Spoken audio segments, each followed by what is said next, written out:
ஜானின் plan படி ரேஷ்மா அவனுடன் தனியாக ஹோட்டலில் தங்க சம்மதித்தாள். அப்போதுதான் அவளது அப்பா அவளுக்கு போன் செய்தார். உடனே ரேஷ்மா போனை பார்த்துவிட்டு கொஞ்சம் தயக்கத்துடன் எடுக்காமல் சைலண்டில் போட்டு விட்டாள். எங்கே தன் அப்பாவுக்கு இன்று இரவு ஜானுடன் தங்க செல்லும் விஷயம் தெரிந்துவிடுமோ என்று பயந்தாள். ஒருவேளை இந்த விஷயம் தெரிந்து அவளது அப்பா அவளை ஜானுடன் தங்க அனுமதிக்கவில்லை என்றால் தன்னுடைய காதலை அவனிடம் சொல்ல முடியாமல் போய்விடுமோ என்று நினைத்தாள். அவள் உண்மையாகவே அவனை காதலித்தாள். ஜானால் தான் எனக்கு பாதுகாப்பு அளிக்க முடியும் என்று நம்பினாள். அவன் தன்னுடன் இருந்தால் தனக்கு எந்த பிரச்சனையும் வராது என்று நினைத்தாள்.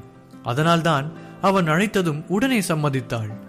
ஜான் முன்னாடியே பிளான் செய்திருந்ததால் அவன் அருகில் இருக்கும் ஒரு ஸ்டார் ஹோட்டலுக்கு அவர்களை அழைத்துச் சென்றான். உடன் கிஷோரும் ஏதோ ஒரு வேலையாள் போல சென்றான். அனைவரும் அங்கிருந்து ஒரு அரை மணி நேரத்தில் அந்த ஹோட்டலுக்கு சென்றனர். அப்போது ஜான் கிஷோரிடம், ஏ கிஷோர், இன்னைக்கு நான் ரொம்ப ஹாப்பியா இருக்கேன். அதனால உன்னையும் இந்த ஸ்டார் ஹோட்டல்ல தங்க வைக்கிறேன். ஸோ நல்லா என்ஜாய் பண்ணிக்கோ. திரும்ப இப்படி ஒரு வாய்ப்பு உன் வாழ்நாள்ல கிடைக்காது என்று அவனது காதில் சொல்லி சிரித்த முகத்துடனே இருந்தான். கிஷோர் அவனை பார்த்து, ஓ ஆமா, கண்டிப்பா எனக்கு இது மாதிரி ஒரு வாய்ப்பு கிடைக்காதுதான். எல்லாம் உங்களால தான். ரொம்ப தேங்க்ஸ் ஜான் என்று அப்பாவியை போல சொன்னான். ஜானுக்கு தன்னை பற்றிய உண்மை தெரிந்தால் கண்டிப்பாக அவன் இதற்கு சங்கடப்படுவான் என்று கிஷோருக்கு தெரியும். இருந்தாலும் ஜான் ஏதோ ஒரு விஷயத்தை சொல்லி அவனை சந்தோஷப்படுத்த நினைப்பதால் கிஷோர் இதனை பெரிதாக எடுத்துக்கொள்ளவில்லை. கிஷோரின் கவலையெல்லாம் ரேஷ்மாவை பற்றியே இருந்தது. ஏனென்றால் ஜான் தான் தன்னை காப்பாற்றினான் என்று தவறாக நினைத்து அவனை காதலித்து இன்று அவனுடன் ஒரே ரூமில் தங்க தயாராக இருக்கிறாள். ஒருவேளை உண்மை தெரிந்தால் அவள் மிகவும் ஏமாற்றமாவாள். இதனை எப்படி தடுப்பது என்று யோசித்தபடியே இருந்தான்.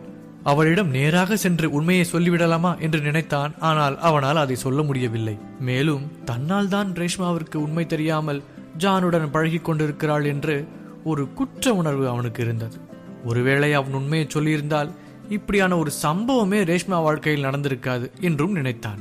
ஜான் இந்த வாய்ப்பை பயன்படுத்தி ரேஷ்மாவை அடைய விரும்புகிறான் என்பதை அவனால் புரிந்து கொள்ள முடிந்தது. இருந்தாலும் அவனால் அவர்கள் நெருங்கியிருப்பதை ஒன்றும் செய்ய முடியவில்லை. ஜான் நேராக ரிசப்ஷனுக்கு சென்று ரூம்ஸ் புக் செய்தான். அவனுக்கும் ரேஷ்மாவுக்கும் ஒரு ரூம், பிரியாவுக்கும் சரணுக்கும் ஒரு ரூம் மற்றும் கிஷோருக்கு ஒரு ரூம் என்று மொத்தமாக 3 ரூம்களை புக் செய்தான். ரூம் தயாரானது. ஜான் ரேஷ்மாவின் கையை பிடித்து அவர்கள் ரூமுக்கு அழைத்துச் சென்றான். கிஷோர் உண்மையை இப்போதாவது சொல்லிவிடலாமா என்று நினைத்தான். ஆனால் அவள் இன்னும் தன்னை எப்படி நினைத்திருக்கிறாள் என்பதை அவனால் புரிந்து கொள்ள முடியவில்லை. பின் பிரியாவும் சரணும் எழுந்து அவர்களுக்கு தயாரான ரூமுக்கு சென்றனர். கிஷோர் மட்டும் தனியாக அந்த ஹோட்டலின் லாபியில் உட்கார்ந்திருந்தான். அந்த ஹோட்டலின் ஸ்டாஃப் அவனது தோற்றத்தை பார்த்து முகம் சுழித்தனர். கிஷோருக்கு அதெல்லாம் பழகிவிட்டது. அப்போது கோட் சூட் போட்டுக்கொண்டு உயரமாக ஒரு ஆள் அங்கு வந்தார். உடனே அந்த ஹோட்டலில் வேலை செய்தவர்கள் எல்லாம் எழுந்து நின்று, ஹலோ மேனேஜர் சார் என்று மரியாதை செய்தனர். அப்போது அவரது தலையை யதார்த்தமாக திருப்பி கிஷோரை பார்த்தார். அவர் ஒரு நொடி கண்களை சிமிட்டாமல் அவனையே பார்த்தார். நேராக அவனிடம் வந்தார். பின் ஆச்சரியமாக கண்களை திறந்து, சார் நீங்க எங்க இங்க என்று கிஷோரிடம் கேட்டார். கிஷோர் உடனே அவரை நிமிர்ந்து பார்த்தான். அவர் முகத்தை பார்த்ததுமே அடையாளம் கண்டு கொண்டான். முன்பு அவனது நிறுவனத்தின் மேனேஜர் சிதம்பரம் அவனுக்கு கொடுத்திருந்த விருந்தில்தான் இவரை கிஷோர் சந்தித்திருந்தான். உடனே ஹலோ அங்கிள் என்று சிரித்த முகத்துடன் அவரை அழைத்தான். நீங்க இங்க என்ன பண்றீங்க என்று ஆச்சரியமாக அவனிடம் அந்த மேனேஜர் கேட்டார். நான் என் ஃப்ரெண்ட்ஸ் கூட இங்க தங்க வந்திருக்கேன் என்று கிஷோர் கூறினான். அவரை பார்த்ததும் தான் இந்த ஸ்டார் ஹோட்டலும் தன்னுடைய குடும்ப நிறுவனத்துக்கு சொந்தமானது என்று அவனுக்கு தெரிய வந்தது. உடனே அந்த மேனேஜர், ஓ அப்படியா என்று சொல்லிவிட்டு ரிசப்ஷனில் இருக்கும் ஒரு பெண்ணிடம், இவங்க ரூம் ரெடி ஆயிடுச்சா என்றார். அந்த பெண், ரெடி சார் என்று சற்று நடுக்கத்துடனே சொன்னாள். மிக சாதாரணமான ட்ரெஸ் போட்டு இருக்கிறவனை மேனேஜர் இப்படி கண்ணியமாக நடத்துவார் என்று அவள் எதிர்பார்க்கவில்லை. அவள் மட்டுமில்லை, அங்கிருந்த மற்ற ஸ்டாஃப்களும் தான். அவரோட ரூம் நம்பர் என்ன என்று மீண்டும் அவளிடம் மேனேஜர் கேட்டார். உடனே ரூம் நம்பர் 401 சார் என்று சொன்னாள். அந்த ரூம் நம்பரை மேனேஜர் கேட்டதும், என்ன சொல்றீங்க, இவருக்கு போய் அந்த ரூம் கொடுக்க போறீங்களா? அவர் யாருன்னு உங்களுக்கு தெரியுமா? அவருக்கு எப்படி நீங்க ஒரு சாதாரண ரூம் கொடுக்கலாம் என்று அந்த பெண்ணிடம் கோபமாக பேசினார். உடனே பயந்த அந்த பெண், சாரி சார், அவர் யாருன்னே எங்களுக்கு தெரியாது, அவரோட ஃப்ரெண்டு தான் இந்த ரூம் அவருக்கு கொடுக்க சொன்னாரு என்று பயத்துடன் சொல்ல, உடனே கிஷோர் குறுக்கிட்டு, அங்கிள் பரவாயில்ல, அவங்கள ஒன்றும் சொல்லாதீங்க, என் ஃப்ரெண்ட்ஸ் தான் எனக்கு அந்த ரூம் கொடுக்க சொல்லியிருக்காங்க, நான் அங்கேயே தங்கிக்கிறேன், எனக்கு ஒரு பிரச்சனையும் இல்லை என்றான். மேலும் அந்த மேனேஜர் எங்கு உணர்ச்சி வசப்பட்டு தன்னை பற்றின உண்மையை எல்லார்கிட்டையும் சொல்லிவிடுவாரோ என்று பயந்தான். இல்ல உங்களை போய் எப்படி நான் அங்க தங்க விடுறது என்று தயங்கி சொன்னார் மேனேஜர். எனக்கு ஒன்றும் பிரச்சனை இல்லை அங்கிள், நீங்க போய் உங்க வேலையை பாருங்க, நான் என் ரூமுக்கு போய்க்கிறேன் என்று சொல்லிவிட்டு அவன் அங்கிருந்து ரூமுக்கு சென்றான். கிஷோர் அங்கிருந்து சென்றபோது அந்த ஹோட்டலின் எல்லா ஸ்டாஃப்களும் அவனை மரியாதையாக பார்த்தனர். கிஷோர் ரூமுக்கு சென்றதும் அந்த ஹோட்டலின் காஸ்ட்லியான உணவுகள் அனைத்தும் அவன் ரூமுக்கு சென்றது. ஆனால் அவன் அதனை சாப்பிடாமல் கடிகாரத்தையே பார்த்து கொண்டிருந்தான்.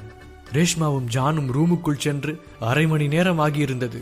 ரேஷ்மாவிடம் இப்போது போய் உண்மையை சொன்னால் அவள் தன்னை மிகவும் கேவலமாக நினைப்பாள் என்று நினைத்தான். மேலும் ஜானுடன் அவள் தங்கியிருப்பது பிடிக்காமல் தான் கிஷோர் இப்படி ஒரு பொய்யை சொல்கிறான் என்று கண்டிப்பாக சொல்வாள் என்றும் அவன் நினைத்தான். ஆனால் அவனது குற்ற உணர்ச்சி வேறு ஒரு பக்கம் அவனை சும்மா இருக்க விடவில்லை. ஜான் ரேஷ்மாவை அடைவதற்குள் ஏதாவது செய்து அவர்கள் ஒன்றாக தங்குவதை பிரிக்க யோசித்தபடியே பெட்டில் படுத்துக் கொண்டிருந்தான். அப்போது வெளியில் ஒரு ரூமின் கதவு வேகமாக சாத்தப்பட்ட சத்தம் முதலில் கேட்டது. பின் யாரோ வெளியில் வேகமாக ஓடி வந்த சத்தமும் கேட்டது. கிஷோர் வந்து வெளியே பார்த்தான். அப்போது ரேஷ்மா, தயவு செஞ்சு நீ என் பக்கத்துல வராத, போயிடு என்று ரூமின் காரிடாரில் நின்று ஜானிடம் கத்தி திட்டிக் கொண்டிருந்தாள். ஜான், ரேஷ்மா உள்ளவா பேசிக்கலாம், நீ இப்படி கத்துனா எல்லாருக்கும் டிஸ்டர்ப் ஆகி வெளியே வந்துடுவாங்க என்று அவளை சமாதானம் செய்து ரூமுக்குள் அழைத்துச் செல்ல முயன்றான். உன்கிட்ட பேச எனக்கு ஒன்னும் இல்ல, நீ பெரிய ஏமாத்துக்கார, என்கிட்ட ஓ அப்பா தான் எனக்கு உதவி செஞ்சதா பொய் சொல்லி என்னை ஏமாத்திட்ட என்று கோபமாக அவனிடம் கத்தினாள். கிஷோருக்கு இப்போதுதான் அவர்கள் ஏன் சண்டை போட்டுக் கொண்டிருக்கிறார்கள் என்று தெரிய வந்தது. அவன் நினைத்தது அவன் எதுவும் செய்யாமலேயே இப்போது நடந்துவிட்டது. ரேஷ்மா, நீ தப்பா புரிஞ்சிருக்க, நான் சொல்றத கேளு, எங்க அப்பா உனக்கு உதவி செய்யலனா வேற யாரும் செஞ்சிருப்பா சொல்லு என்று ஜானும் அவளிடம் சங்கடத்துடன் கேட்டான். ரேஷ்மா, எனக்கு உதவி செஞ்சது யாரா வேணா இருக்கலாம், ஆனா நீ மட்டும் கண்டிப்பா இல்ல, அது எனக்கு நல்லா தெரியும் என்றாள்.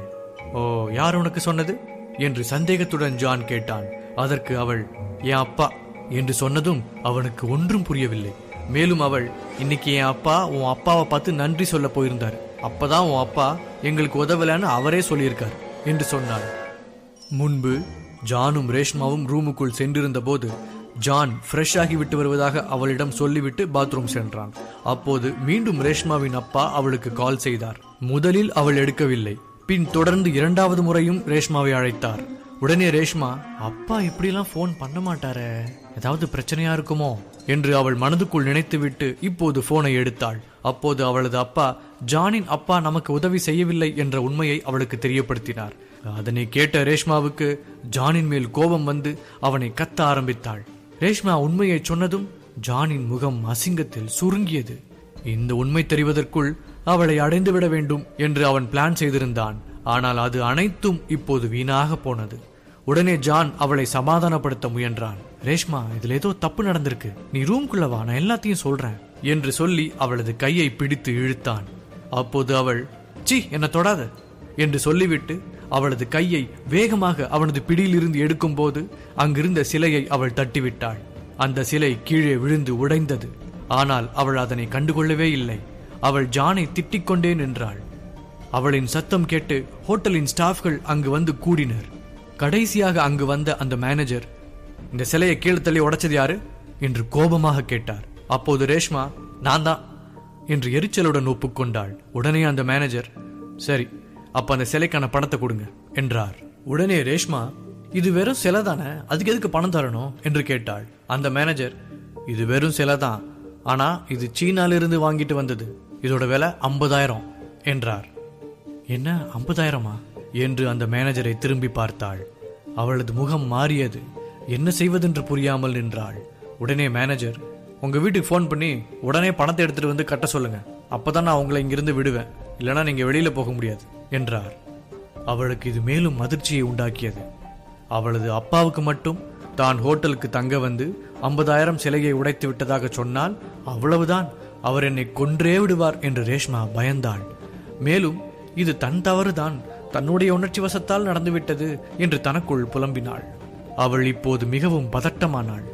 அப்போது பிரியாவும் சரணும் அங்கு வந்து, ரேஷ்மா என்னாச்சு என்று கேட்டனர். அவர்களிடம் ரேஷ்மா நடந்ததை சொல்லி அழுதாள். சீக்கிரம் உங்க அப்பா அம்மாவுக்கு போன் பண்ணி வர சொல்லுங்க என்று அந்த மேனேஜர் ரேஷ்மாவை அதட்டினார். சார், இந்த சிலை கீழே விழுந்து உடைஞ்சது உங்க ஹோட்டலுக்கு ரொம்ப நல்லதுன்னு நான் நினைக்கிறேன் என்று சொல்லியபடியே கிஷோர் அங்கு வந்தான். அவன் மேனேஜரை பார்த்து லேசாக கண்ணை காட்டினான். உடனே அங்கிருந்த அனைவரும் கிஷோரை பார்த்தனர். அவன் நேராக அந்த மேனேஜரிடம் சென்று, இந்த ஹோட்டலுக்கு அதிகமாக தங்க வர்றவங்க யாரு என்று அவரிடம் கேட்டான். அப்போது அவர், வெளிநாட்டிலிருந்து வர்றவங்க என்று மேனேஜர் சொன்னார். அவங்கெல்லாம் எந்த நாட்டிலிருந்து வருவாங்க என மீண்டும் அவரிடம் கேட்டான். உடனே அவர், அமெரிக்கா, யூரோப் இந்த நாட்டிலிருந்து என்று பதில் சொன்னார். அப்போ அந்த நாட்டோட ஏதாவது பொருளையோ இல்லை சிலையோ வச்சாதானே அவங்கள ஈர்க்க முடியும். அது இல்லாம நீங்க சீனாவோட சிலையை வச்சிங்கன்னா அவங்க எப்படி இங்க வந்து சந்தோஷமா தங்குவாங்க? அப்புறம் அவங்க எல்லாம் இந்த ஹோட்டலை விட்டுட்டு வேற ஹோட்டலுக்கு போயிடுவாங்க. அப்புறம் உங்களுக்கு தான் நஷ்டம் என யாருமே ஏற்றுக்கொள்ள முடியாத ஒரு காரணத்தை அவன் சொன்னான். மேலும் அதனாலதான் இந்த சிலை உடைஞ்சது உங்களுக்கு நல்லதுன்னு சொன்னேன் என்றான் கிஷோர். அவனது இந்த யோசனையை கேட்ட அங்கிருந்தவர்களால் சிரிப்பை அடக்க முடியவில்லை. இந்த கதையை சின்ன குழந்தைகள் கூட ஏற்காது என்றனர். ஆனால் அந்த மேனேஜர் அவனது யோசனையை ஏற்றார். நீங்க சொல்றது உண்மைதான் என்றார். மேலும் எங்களுக்கு நீங்க எவ்வளவு பெரிய உதவி செஞ்சிருக்கீங்கன்னு இப்பதான் புரிஞ்சுது என ரேஷ்மாவிடம் சொன்னார். கிஷோர் ரேஷ்மாவை காப்பாற்ற நினைக்கிறான் என்பதை அவனது நடவடிக்கையின் மூலம் அந்த மேனேஜர் புரிந்து கொண்டார். மேலும் இங்கு நடப்பதையெல்லாம் கிஷோருக்கு சாதகமாக மாற்ற அவனுக்கு உதவினார். ஆனால் அங்கிருந்த ஹோட்டல் ஸ்டாஃப்கள் எல்லாம் அதிர்ச்சியாகினர். அந்த மேனேஜர் எவ்வளவு ஸ்ட்ரிக்டான ஆள், அவர் எப்படி இந்த யோசனையை ஏற்றார் என்று. அவளுக்கும் ஒன்றும் புரியவில்லை. அதிர்ச்சியாக நின்றிருந்தாள். கிஷோர் அவளுக்கு ஆதரவாக நிற்பது அவளுக்கு சற்று தெம்பாக இருந்தது. ஆனால் அவனது இந்த முட்டாள்தனமான யோசனையை எப்படி அந்த மேனேஜர் ஏற்றுக்கொண்டார் என்று குழம்பினாள். உடனே கிஷோர் மேனேஜரிடம், அப்படின்னா இவங்க உங்களுக்கு எந்த பணம் கட்ட தேவையில்லை என்று கேட்டான். மேனேஜர், கண்டிப்பா அவங்க எந்த பணமும் எங்களுக்கு கொடுக்க தேவையில்லை என்றார். உடனே கிஷோர் அவருக்கு தேங்க்ஸ் சொல்லிவிட்டு ரேஷ்மாவை அங்கிருந்து காப்பாற்றி பிரியாவின் ரூமுக்கு அழைத்து சென்று விட்டான். அவளை பிரியாவின் ரூமில் விட்டதும் தான் கிஷோர் நிம்மதியானான். இப்போது ரேஷ்மாவிற்கு ஒரு பக்கம் கிஷோரின் மீது ஒரு நல்ல எண்ணம் வந்தாலும்